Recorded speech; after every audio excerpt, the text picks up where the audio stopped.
The National Weather Service in Chicago has issued a special marine warning for nearshore waters from Wilmette Harbor to Michigan City, open waters from Wilmette Harbor to Michigan City out to mid-lake until 4:15 a.m.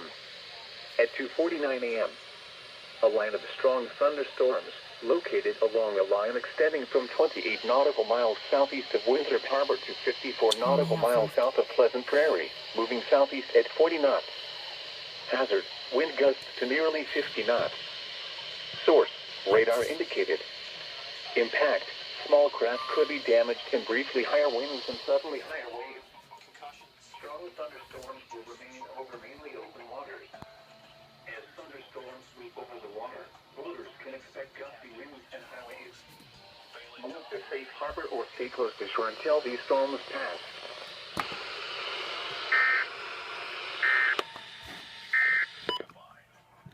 Your thunderstorms.